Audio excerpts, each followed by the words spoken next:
Musibah kebakaran yang terjadi pada hari Selasa pagi masih menyisakan duka bagi 3 kepala keluarga, masing-masing Saira Taha, Robin Ali, dan Haris Kadula.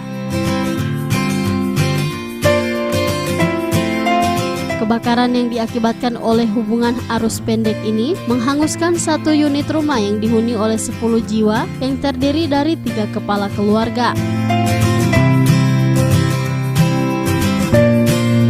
Sebagai bentuk kepedulian pemerintah daerah, dilakukan dengan melakukan penyerahan bantuan berupa peralatan rumah tangga, pakaian dan seragam sekolah dari Badan Penanggulangan Bencana Daerah dan Dinas Sosial Kota Gorontalo. Wali Kota Gorontalo Haji Martin Taha SE mengatakan, pemerintah akan melakukan koordinasi bersama dinas terkait untuk pembangunan rumah layak huni bagi korban kebakaran. Rumah tangga, kebutuhan hari-hari, apalagi makan minum. Alhamdulillah tadi saya dengar Pak Ibu Gubernur ada datang juga antar 3 polis.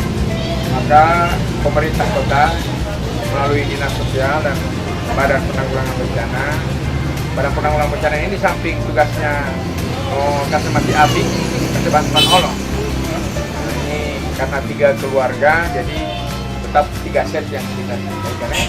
Nanti di ayam atur itu ayam kecamatan itu supaya mereka tidak semua sesuai dengan kebutuhan mereka.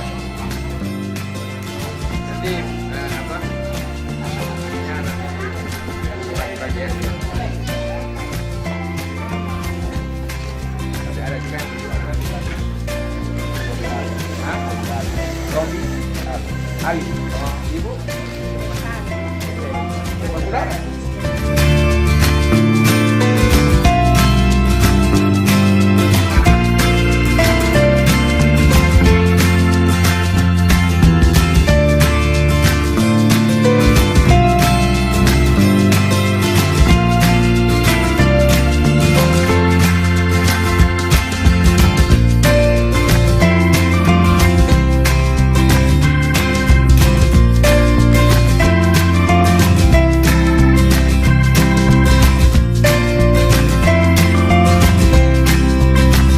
Tim Liputan Advertorial Mimosa TV.